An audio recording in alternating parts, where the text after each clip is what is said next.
Hai să ne ridicăm să dăm cinstea cuvântului. O să citim din Matei, capitolul 27, versetul 57, prin capitolul 28. For those of you that are following in English, we're going to be reading from Matthew chapter 27, verse 57, and we're going to be reading the entire chapter of 28. When it was evening, there came a rich man from Arimathea named Joseph, who was also a disciple of Jesus. He went to Pilate and asked for the body of Jesus. Then Pilate ordered for it to be given to him, and Joseph took the body and wrapped it in clean linen shroud and laid it in his own new tomb, which he had cut out in a rock. And he rolled a great stone to the entrance of the tomb and went away. Mary Magdalene and the other Mary were there sitting opposite the tomb. Then the next day, that is, after the day of preparation, the chief priests and the Pharisees gathered before Pilate and said, "Sir, we remembered how that impostor said, 'While he was still alive, after 3 days I will rise.' Therefore, order the tomb to be made secure until the third day, lest the disciples go and steal him away and tell the people he has risen from the dead, and the last fraud will be worse than the first." Pilate said to him, "You have a guard of soldiers. Go make it secure as you can." So they went and made the tomb secure by stealing the stone and setting a guard. Now after the Sabbath, toward the dawn of the first day of the week, Mary Magdalene and the other Mary went to see the tomb. And behold, there was a great earthquake, for the angel of the Lord descended from heaven and came and rolled back and sat on it. His appearance was like lightning, and his clothing white as snow. And for the fear of him, the guards trembled and became like dead men. But the angel said to the women, "Do not be afraid, for I know that you seek Jesus who was crucified. He is not here, for he has risen," he said. "Come see the place where he lay. Then go quickly and tell his disciples that he is risen from the dead, and behold, he is going before you to Galilee. There you will see him. See, I have told you." So they departed quickly from the tomb with fear and great joy, and ran to tell his disciples. And behold, Jesus met them and said, "Greetings." And they came up and took hold of his feet and worshipped him. Then Jesus said to them, "Do not be afraid. Go and tell my brothers to go to Galilee, and there they will see me." While they were going, behold, some of the guards went into the city and told the chief priests and all that had taken place. And when they had assembled with the elders and taken counsel, they gave a sufficient sum of money to the soldiers and said, "Tell the people, his disciples came by night and stole him away while we were asleep. And if this comes to the governor's ear, we will satisfy him and keep you out of trouble." So they took the money and did as they were directed. And this story has been spread amongst the Jews to this day. Now the 11 disciples went to Galilee, to the mountain to which Jesus had directed them. And when they saw him, they worshipped him. But some doubted him, and Jesus came and said to them, "All authority in heaven and on earth has been given to me. Go therefore and make disciples of all nations, baptizing them in the name of the Father and of the Son and of the Holy Spirit, teaching them to observe all that I have commanded you. And behold, I am with you always to the end of age." Amen. Heavenly Father, come here this morning, joyful and thankful for the sacrifice that you made for us.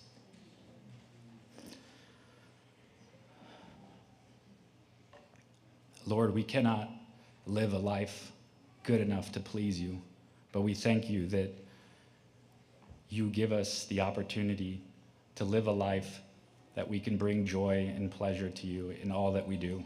Lord, help us to glorify you and everything that you have done for us. Let your crucifixion not be in vain. We thank you for all that was done. We thank you for the crucifixion that took place, that we may have life everlasting. Lord, you have overpowered sin, and we are no longer bound by the chains of which is dragging us down. Help us again to live a life that is going to glorify you in everything that we do.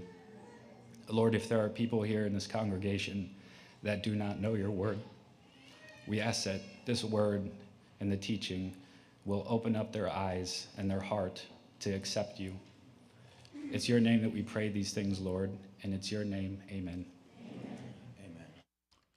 Vă rog să ocupați locurile.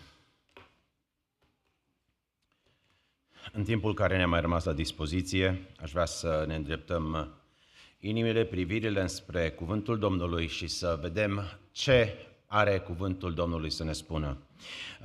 De obicei, pentru că sărbătorim Paștele în fiecare an odată, cel puțin, câteodată sărbătorim și la cină, la cina Domnului, niciun text din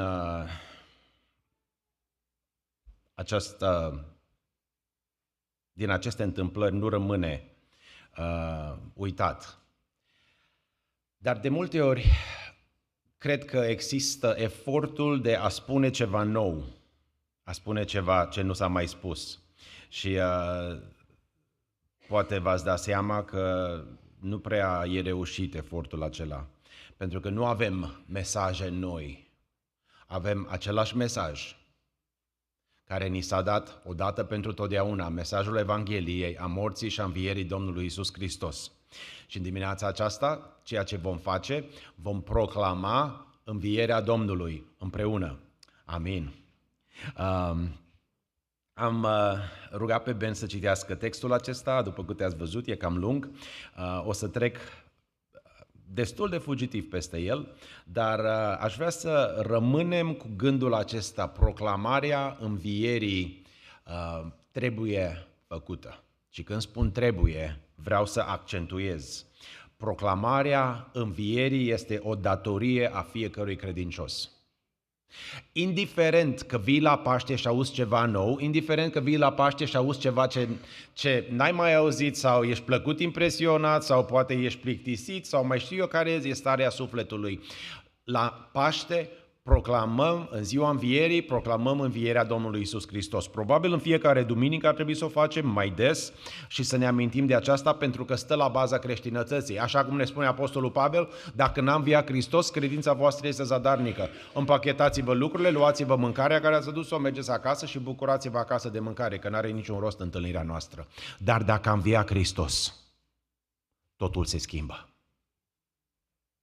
Evenimentul care l-a dovedit cu putere pe Domnul Iisus, și așa spune Scriptura, care l-a dovedit cu putere pe Hristos ca Fiul lui Dumnezeu a fost învierea din morți. Romani, capitolul 1, versetul 4.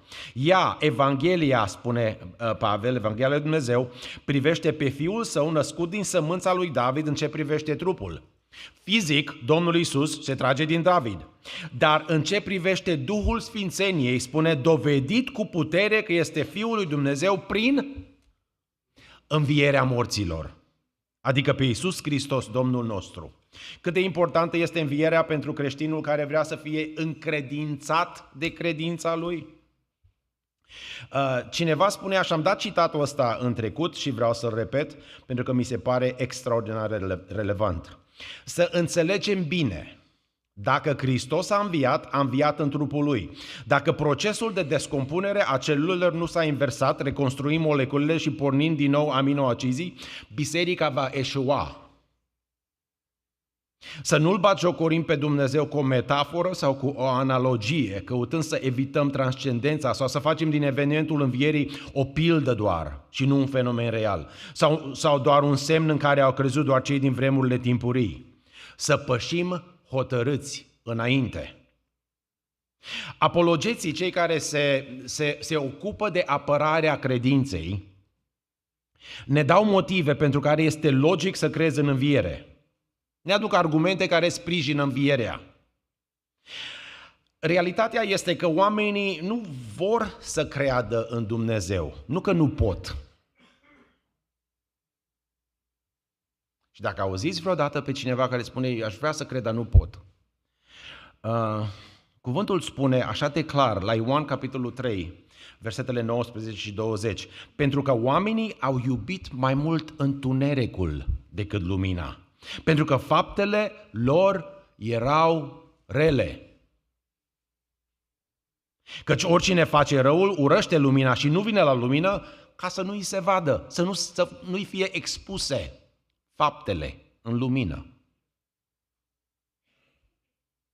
Astăzi nu este preocuparea mea să dau un răspuns ateiștilor, un răspuns materialismului sau a naturalismului, dar când vorbește cuvântul sfânt, așa cum l-ați auzit citit aici, își face lucrarea de convingere. Pentru că la baza necredinței, din nou, nu stă imposibilitatea de a crede datorită lipsei de argumente, ci hotărârea împietrită, voită a omului, a inimii. Așadar, biserica, așa cum stăm aici, nu vă cunosc pe toți, dar din câte știu, sunteți familiari, înțelegeți Evanghelia lui Hristos. Și moartea și învierea, așa cum spune Pavel la 1 Corinteni 15. V-am vestit și moartea și învierea. Și prin astea sunteți mântuiți, dacă le țineți așa cum le-ați auzit, spune Pavel. Biserica atunci nu are nevoie neapărat de argumente în sprijinul învierii, cât are nevoie de o proclamare a învierii. Noi, cei care deja am crezut, avem nevoie să ne oprim și să ne verificăm și, din nou, dacă n-ai crezut cu adevărat în moartea și învierea lui Iisus Hristos și, prin urmare, nu ai viața veșnică, te invit acum la începutul mesajului, să fii cu mare băgare de seamă la proclamarea morții Domnului Iisus Hristos și a învierii Lui, pentru că este evenimentul cel mai important din istoria omenirii, evenimentul care stă la baza crezului creștin, fără de care creștinătatea nu are niciun sens. Învierea Domnului Iisus Hristos este ceea ce dă realitatea, veridicitatea crezului creștin. Citesc cuvintele de la Romani, capitolul 10, versetele 9 la 13. Dacă mărturisești cu gura ta pe Iisus ca Domn și dacă crezi în inima ta că Dumnezeu l-a înviat din morți, vei fi mântuit. Căci prin credința din inimă se capătă neprihănirea și prin mărturisirea cu gura se ajunge la mântuire. În adevăr, nu este nicio deosebire între iudeu și grec sau român și american sau alte deosebiri care le facem noi, căci toți au același Domn, care este bogat în îndurare pentru toți cei ce-L cheamă. Fiindcă oricine va chema numele Domnului, va fi mântuit. Everyone who calls on the name of the Lord will be saved. Dar cum se ocupă Scriptura de moartea și învierea lui Mesia? Uneori fiind așa de felul meu, am predat știință, poate știți, și îmi plac argumentele astea, să le avem și să vedem care e logica, cum se dovedește, cum poți să ajungi să... Dar trebuie să ne dăm seama că Scriptura nu face lucrul ăsta. Scriptura proclamă. Scriptura proclamă pentru că la baza sistemului nostru, dacă vreți, juridic, este conceptul de mărturie, de martori. Un martor va avea întotdeauna mult mai multă greutate în mărturia lui, în comparație cu alte dovezi. Da, desigur, martorii poate să mintă. Dar ceea ce, și din nou, nu spun că nu trebuie să fim pregătiți. Petru este foarte atent să ne spună că să fiți întotdeauna gata să dați socoteală, să dați un răspuns celor ce vă cer socoteală de nădejdea care este în voi. Și să o faceți cu blândețe și cu teamă, nu cu aroganță. Dar pe lângă aceasta, lucrul cel mai important este să fim martori. De aceea proclamăm învierea și astăzi. Câteva adevăruri cu privire la înviere. Nu știu dacă o să vedeți sus pe ecran, dar o să le spun, de la început le-am pus acolo în engleză sau o să le pun. Prima este moartea și îngroparea Domnului Iisus a fost witnessed. Au fost martori. Uitați-vă la versetele 5, 7 la 61 din Matei 27. A venit un om bogat din Arimatea numit Iosif și se duce direct la Pilat și intră și cumva așa cu teamă și citim și la Marcu și la Luca și la Ioan. Apropo, toate 4 evangheliile ne spun despre Iosif din Arimatea. Mi se pare că puțin îl amintim noi în narațiunea Paștelor, dar fiecare dintre cei 4 evangheliști se ocupă de el, nu numai sinopticele. El s-a dus la Pilat și a cerut trupul. Pilat a poruncit să îl dea.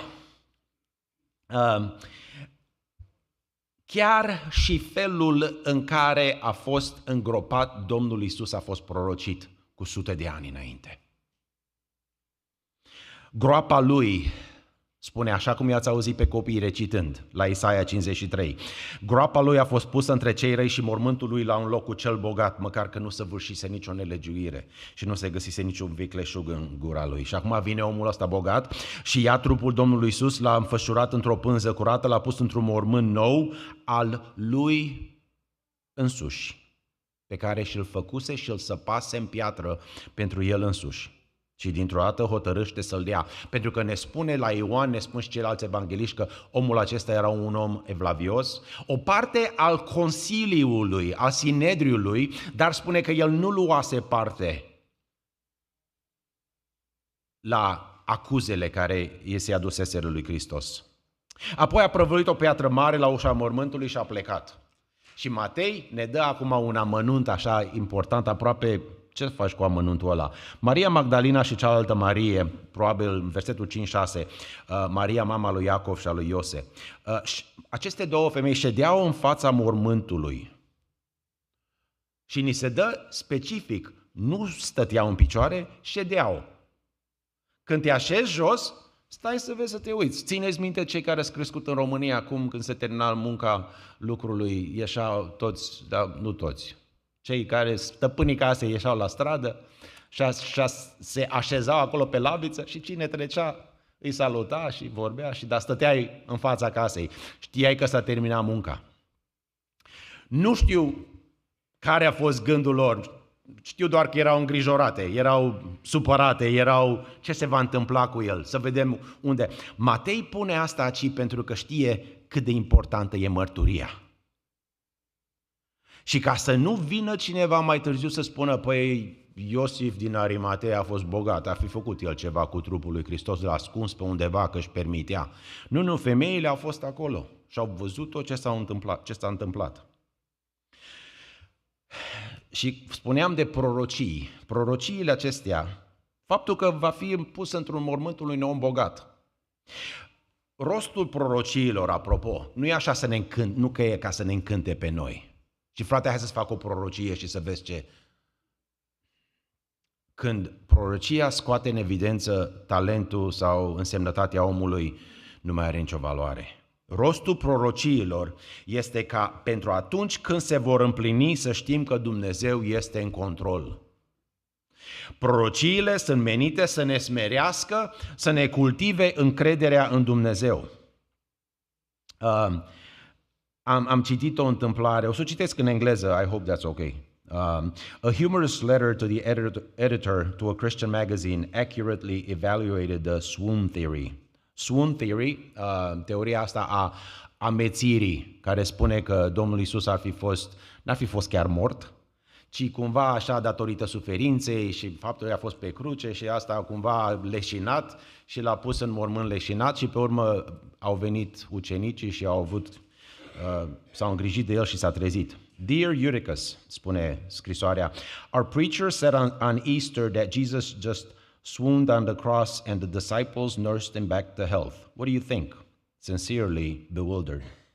Dear Bewildered, beat your preacher with a cat of 9 tails, that's a whip of 9 pieces of cord, each tied with a series of knots, with 39 heavy strokes. Nail him to a cross, hang him in the sun for 6 hours, run a spear through his heart, embalm him, put him in an airless tomb for about 36 hours, and see what happens. Sincerely, Eutychus. Desigur, am spus că nu ne ocupăm de argumente, dar au venit unii și au spus că Domnul Iisus nu a chiar murit. În lumina a ceea ce spun istorici, a ceea ce spune Scriptura, de fapt, au pus trupul Domnului în mormânt. De fapt, dacă vreți, Marcu parcă este mai atent să ne spună, să ne dea amănuntele astea și fiți atenți cum pune evanghelistul Marcu. Când s-a înserat, fiindcă era ziua pregătire, adică ziua înaintea sabatului, a venit Iosif din Arimatea, un sfetnic cu vaza al soborului, care și el aștepta împărăția lui Dumnezeu. El a îndrăznit să se ducă la Pilat ca să ceară trupul lui Iisus. Pilat s-a mirat că murise așa de curând.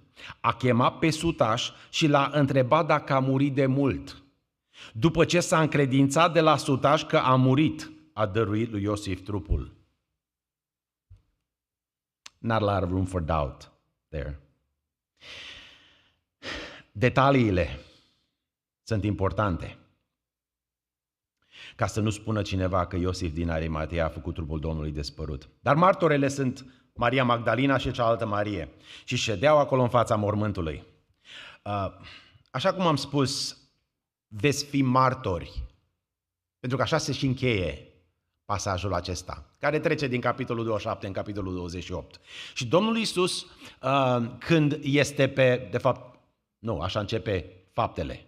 După ce își termină lucrarea și petrece timp cu ucenicii lui, ultimul lucru pe care îl avem înregistrat pe paginile Scripturii, că Domnul Iisus l-ar fi spus ucenicilor lui, este acesta. Că ei întrebau, Doamne, împărăția ta, cum o să fie? Hai, spune-ne, suntem curioși cu privire la viitor. Și Domnul Iisus spune, nu-i treaba voastră să știți vremurile și soroacele. Știți care e treaba voastră? Când se va pogorî Duhul Sfânt, veți primi o putere, pentru că se va pogorî Duhul Sfânt peste voi și veți fi martori. Mie așa, cu gândirea mea, care de multe ori nu-i trebuie să mai crească, să se mai formeze, mi-ar fi plăcut să spună și veți fi apologeți, apărători. Evanghelia are puterea de a schimba. Nu argumentele mele, nici ale tale, nici oricât de dibaci am fi la a aduce argumente de netăgăduit. Îmi veți fi martori în Ierusalim și cu toate că avem nevoie să explicăm de ce credem ceea ce credem, mărturia este mai puternică pentru că are puterea Duhului Sfânt din revelația divină în spatele ei. Partea a doua, the death and burial were witnessed. Acțiunile contrare au și început. The opposing actions were taken. A doua zi care vine după ziua pregătirii, și nu știu, ăsta e unul dintre singurele pasaje care ne redau ideile acestea. Preoții cei mai de seamă și farisei s-au dus împreună la Pilat. Măi, oameni buni, l-ați omorât, gata, terminați, mergeți, vedeți-vă de treabă, petreceți-vă, bucurați-vă că v-ați rezolvat problema. Și i-au zis, Domnul Pilat, ne-am adus aminte că înșelătorul acela, când era încă în viață, a zis, după 3 zile voi învia. Dă poruncă, dar ca mormântul să fie păzit până a 3-a zi, ca nu cumva să vină ucenicii lui noaptea și să fure trupul și să spună norodului, a înviat din morți. Le-au pus toate. Ăștia, dacă ai fi jucat șah cu ei, cred că te-ar fi bătut, te-ar fi snopit. Erau buni, știau cu câteva mișcări înainte. Numai că și-au amintit de ceea ce a spus Domnul Iisus. Nu știu ce s-a sădit, ce s-a lipit de înțelegerea lor, faptul că le-a spus că va învia după 3 zile. Pentru că citim lucrul ăsta și știu că, la fel ca și mine și dumneavoastră v-ați gândit la fel, dar ucenicii ăia, de ce nu s-a prins treaba asta? Că lor le-a spus Domnul Iisus că va învia. Ei au auzit de fiecare dată când a spus Domnul Iisus. Și cumva au auzit și preoții cei mai de seamă și farisei. Și ei au reținut lucrul ăsta. Și acum, spune, și atunci înșelăciunea aceasta din urmă ar fi mai rea decât cea dintâi. Pilat le spune, aveți o strajă, luați pe soldații ăștia, duceți-vă și păziți cum puteți. Lumea și Satan nu stau în neștiință. Lupta împotriva Evangheliei lui Hristos a fost și este încă întoi. Oamenii știu, chiar dacă se declară atei, știu unele lucruri din Scriptură. De fapt, dacă îmi dați voie să vă spun așa, să vă fac o spovedanie, cum spunea fratele Alexa, pe măsură ce îmbătrânesc, încep să fiu din ce în ce mai puțin convins că ateii sunt convinși de ceea ce spun, de ceea ce predică. Încep să dau seama din ce în ce mai mult că ateii sunt atei și neagă existența lui Dumnezeu pentru că nu vor să creadă. Nu pentru că este imposibil ca să fie o primă cauză, un creator la tot ce există. Și la fel cum spunea cineva, ateii probabil luptă împotriva lui Dumnezeu și doresc ca Dumnezeu să nu existe, așa cum un hoț prins atunci când săvârșește fapta nu vrea să existe poliție. Și atunci aici ei recurg la tot ce poate să recurgă. Înșelătorul acela auzi, deceiver, amăgitor. O înșelăciune mai rea decât cea dintâi, spun. Frații mei și surorile mele, am venit în America și unii dintre noi am plecat de la comunism, de la opoziția aia rea și am venit în America și este altfel de opoziție aici. Mai vicleană, mai subtilă, mai demonică. Niciodată efortul de a se opune Evangheliei nu va înceta. Este o lucrare care va ține cât va ține lumea. Get used to it. Expect it. Prepare for it. Ei au plecat și au întărit mormântul și fac două lucruri. Nu știu dacă v-ați uitat vreodată la lucrul ăsta. Au pecetluit piatra, cineva spunea, au folosit autoritatea umană. Și când ai pus pecete acolo, numai soldații, asta i-a legat pe soldați. Ai văzut pecete acolo, se întâmplă ceva cu pecetea aia, fie că se întâmplă ceva cu piatra, fie că nu, pecetea aia e distrusă, viața ta e în joc, ca și soldat al Imperiului Roman. Și a pus autoritate umană și au pus strajă. Putere, dacă vreți, strength. A fost întărit cu amândouă, cu puterea omenească și cu autoritatea omenească. Cât a ținut? Cât de bune au fost? Cât de tare au fost? La sfârșitul zilei sabatului, când începea să se lumineze în ziua. Asta e în ziua când probabil s-a dus ea pe acolo, l-a pus în o zi, 30 de ore, cât să fi stat acolo. Și Maria, Magdalena și alta Maria au venit să vadă mormântul. Știau, pentru că stătuseră acolo. Nu au greșit ele, au venit la același mormânt. Și iată că s-a făcut un mare cutremur de pământ, căci un înger al Domnului s-a pogorât din cer, a venit și a prăvălit piatra de la ușa mormântului și a șezut pe ea. Și se merită să repetăm la fiecare sărbătoare a învierii. A venit îngerul și a dat piatra la o parte să iasă Domnul Iisus. Domnul Iisus nu mai era acolo. Doamne, dar nu ne-ai spus, Matei, nu ne-ai spus când a ieșit Domnul Iisus din mormânt. Nu știu ce ar fi spus Matei dacă i-am fi adus noi. Cred că s-ar fi uitat așa la noi, cu milă, și ar fi spus, don't worry about it. Nu o să înțelegi oricum. Hristos iese în trup de slavă din mormânt. Piatra nu trebuie dată la o parte. Pentru că atunci când ucenicii erau adunați de frica iudeilor împreună la Ioan, la sfârșitul Evangheliei după Ioan, și Iisus stă în mijlocul lor, ei erau cu ușile închise, ferecate de frica iudeilor, să nu vină cineva peste ei. Ăștia, apropo, sunt oamenii care au fost de multe ori învinuiți că au pornit o religie nouă. Ce religie nouă să pornească săracii? Că au închis ușile, să nu dea nimeni, să nu se vadă lumina, au fi tras perdelele, să nu-i vadă nimeni acolo ascunși. Dar învierea, punctul 3, este de neoprit, unstoppable. Un cutremur care se întâmplă cândva, probabil atunci când îngerul dă piatra la o parte.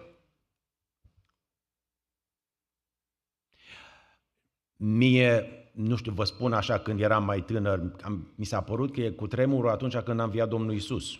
Că puterea lui Dumnezeu care l-a înviat, dar nu spune Scriptura așa. Asta a fost doar în capul meu. Domnul Iisus iese, e plecat.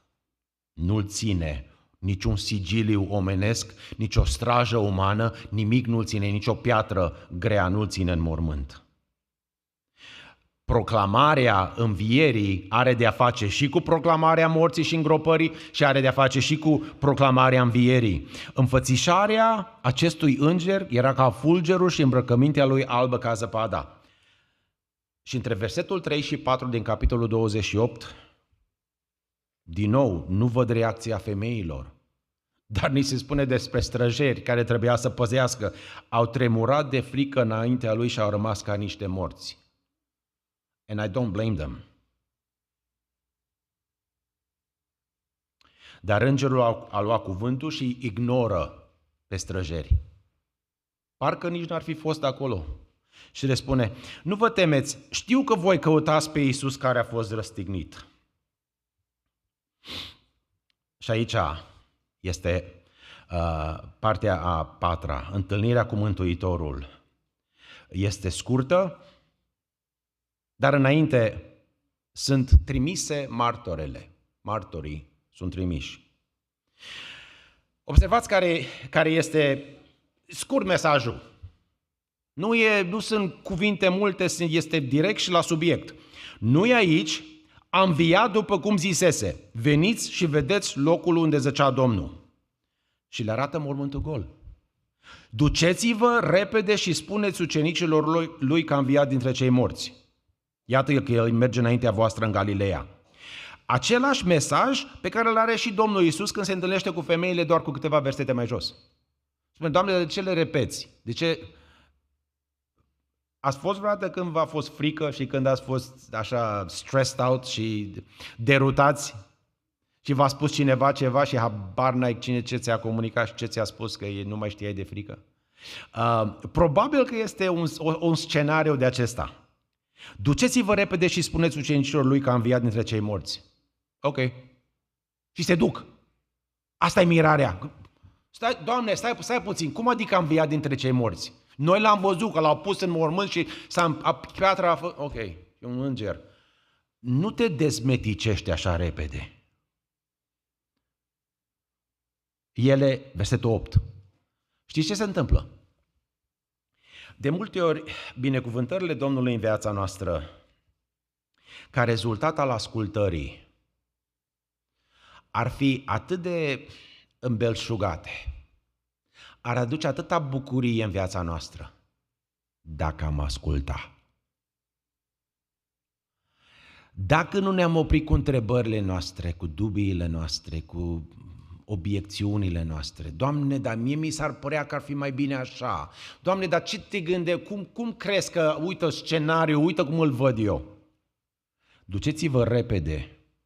Versetul 8, ele au plecat repede. Ascultare rapidă, directă, simplă. Nu le-a părăsit frica. Zice că au plecat de la mormânt cu frică și cu mare bucurie. Niciunul dintre noi. Erau femei.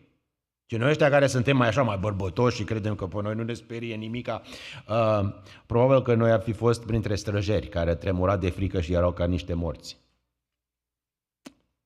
Dar au ascultat.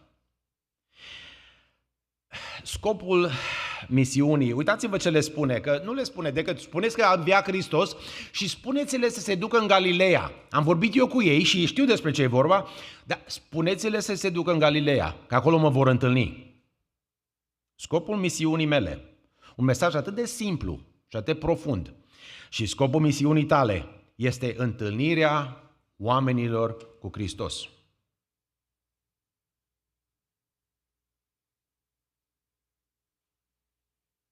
Nu e așa că e simplu. Nu e așa că e direct.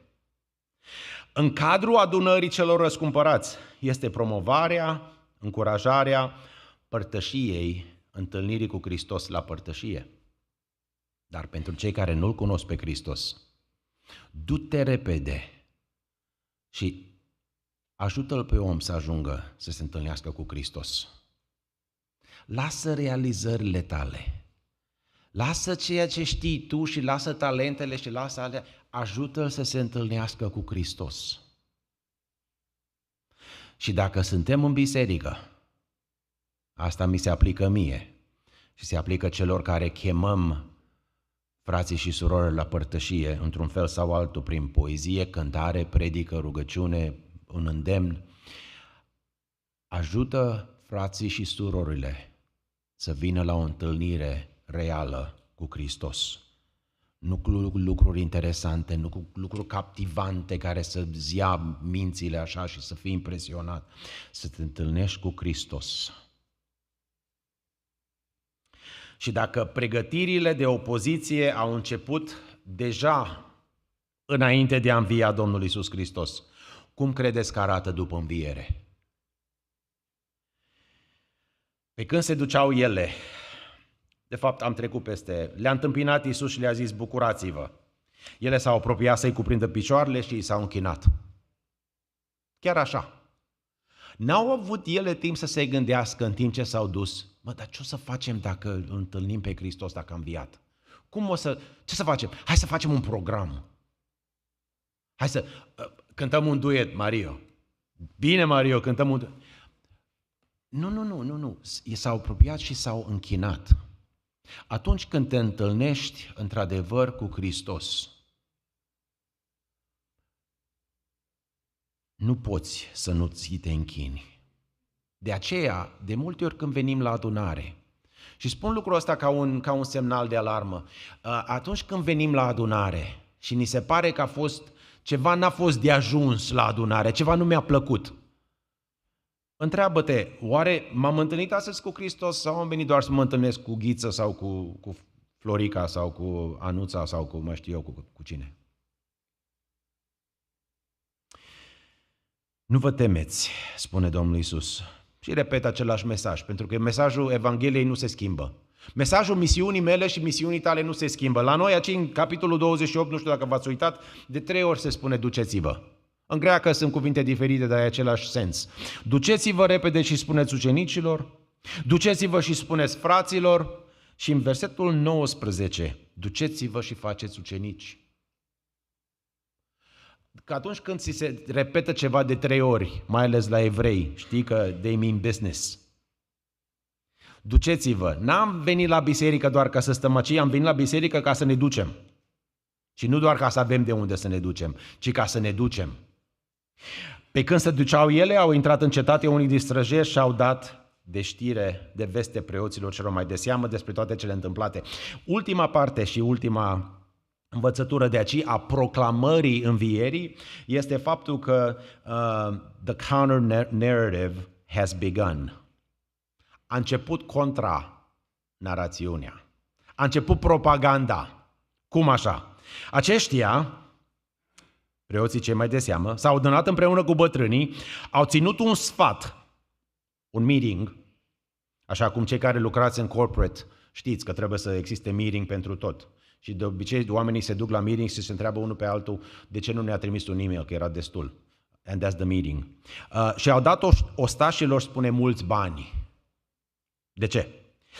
Și le-au zis, spuneți așa, uitați-vă ce atent este construită narațiunea. Când ne uităm la televizor, și nu trebuie să vă mai amintesc eu ca să vă stric buna dispoziție de Paști, dar când vă uitați la televizor, sper că vă dați seama că nu vedeți știri, ci vedeți narațiuni. Narațiuni bine ticluite, care au un anume scop. Atunci când sunt în economie, în politică, în guvern, în alte domenii, în educație, narațiuni care sunt menite să îndrepte atenția oamenilor într-o anumită direcție și să te facă să te gândești. Și dacă ți se repetă de multe ori același lucru, până la urmă ajungi să-l crezi. Spuneți așa, ucenicii lui au venit noaptea pe când dormeam noi și l-au furat. Cum ții minte, unul dintre lucrurile care eram copil și bunicul meu predica, mi-amintesc din asta și spunea, măi, dar cum au știut, minciună grosolană, pentru că nu-ți trebuie să fii savant, să întrebi, băi bine, dacă dormeați voi, de unde știți că l-a furat? Zici, nu v-ați trezit dacă v-ați dat seama că îl fură. It's what you call a narrative full of holes. Și dacă va ajunge lucrul acesta la urechile dregătorului, pentru care voi ar trebui să vă pierdeți viața, pentru că nu v-ați făcut datoria, îl vom potoli noi și vă vom scăpa de grijă. Trupul furat putea fi recuperat. Mă gândesc, de ce nu ar fi adus ucenici atunci să-i pună în fața soborului, să spună, auzi, ce ați făcut cu trupul lui Hristos? L-ați furat, știm că l-ați furat, unde l-ați pus? Nothing like that. Narațiunea, contra narațiunii. Proclamarea mea și proclamarea ta nu trebuie să se oprească. Va exista și există o împotrivire. Nu doar cuvântul lui Hristos este contrazis, ci și purtarea mea și purtarea ta vor fi puse la îndoială. Frați și surori, lucrul acesta trebuie să-l înțelegem. De ce nu s-a făcut mai mare caz? Pentru că știau că nu o să ajungă nicăieri. Ostașii au luat banii și au făcut cum i-au învățat și s-a răspândit zvonul acesta printre iudei până în ziua de azi. Și cu asta se încheie narațiunea învierii. Doamne, dar chiar le-ai dat voie? Nu le-a dat voie. Știți de ce? Pentru că odată ce începe proclamarea, se coboară Duhul Sfânt, ucenicii încep să predice și vine Petru înaintea oamenilor și spune, pe acest Hristos pe care voi l-ați dat la moarte, Dumnezeu l-a înviat din morți. Și nu se mai trebuie altceva, încep oamenii să se pocăiască. Pentru că da, a murit Hristos pentru păcatele tale, pentru păcatele noastre, ne-a mântuit, a restabilit pacea dintre noi și Dumnezeu și s-a rezolvat toate. Și în ființa umană creată de Dumnezeu, care rezonează cu revelația lui Dumnezeu, îți dai seama că nu sunt aici la întâmplare. Am fost pus de Dumnezeu pe pământul acesta cu scopul de a avea părtășie cu El, de a sluji ca imagine a Lui pe pământul acesta în mijlocul creației. De aceea, ascultarea mea și ascultarea ta este absolut vitală. Versetul 16 este atât de încurajator. Ucenicii s-au dus în Galileea, în muntele unde le poruncise Iisus să meargă. Și ei au ascultat. Numai că vine versetul 16. Când l-au văzut ei din nou, ce să faci? Ei s-au închinat. Numai că unii spune ei s-au îndoit. Ucenicii s-au îndoit și îl văd pe Hristos în fața lor? Cine a spus? Cine ți-a spus că vei fi într-o biserică perfectă atunci când vii la biserică? Cineva spunea, dacă găsești biserica perfectă, nu te fă membru, că o strici. Biserica este locul unde se proclamă învierea, frați și surori. Ca mesaj central al Evangheliei Împărăției și ca fundație a creștinismului, dar și locul unde se fac ucenici, unde ucenicii sunt învățați să păzească poruncile împăratului, împăratul care are toată autoritatea. Asta spune Domnul Iisus, versetul 18. Toată autoritatea, toată puterea mi-a fost dată în cer și pe pământ. În baza acestei autorități, duceți-vă și faceți ucenici din toate neamurile, botezându-i în numele Tatălui, al Fiului și al Sfântului Duh și învățați-i să păzească tot ce v-am poruncit. Pentru că nu uitați, este vorba despre împărat care trebuie care își îngrijește împărăția și învățați-i să păzească poruncile împărăției. Și iată că eu sunt cu voi în toate zilele până la sfârșitul veacului. Biserica nu este doar o altă formă religioasă. Sunt moschee, sunt tot felul de centruri de închinare și de alte lucruri și temple. Biserica este energizată, dacă vreți, de proclamarea învierii. Este singura instituție de pe pământul acesta care va ieși biruitoare în final, care va rămâne în picioare la sfârșitul timpului, căci are promisiunea. Și promisiunea de aceea e mult mai mult decât voi fi cu voi când faceți ucenici, nu vă fie frică. Este mult mai mare promisiunea de aceea. Este faptul că la sfârșitul istoriei, Dumnezeu, în persoana Domnului Iisus Hristos, cea mai mare autoritate din lumea materială și din lumea spirituală, este în spatele, dacă vreți, bisericii și o va susține. Închei cu ilustrata asta care o spun la fiecare Paști. Probabil că v-ați obișnuit cu ea și o spun din nou. Un musulman care s-a întors la credința creștină, s-a întors la Hristos, a fost întrebat, bineînțeles, este un lucru neobișnuit să se întoarcă musulmanii de la credința aia lor așa fixă și tare și rigidă. Și a fost întrebat de ce s-a convertit. Și el spune, uite, îți dau un exemplu. Dacă mergi pe un drum și ajungi la o cotitură, la o bifurcare de drumuri, la o răscruce de drumuri și nu știi încotro să o apuci, stai și te gândești. Și dintr-o dată la intersecția aia vezi doi oameni. Unul e mort și celălalt e viu. Pe care dintre ei îl întrebi în ce parte s-o iei?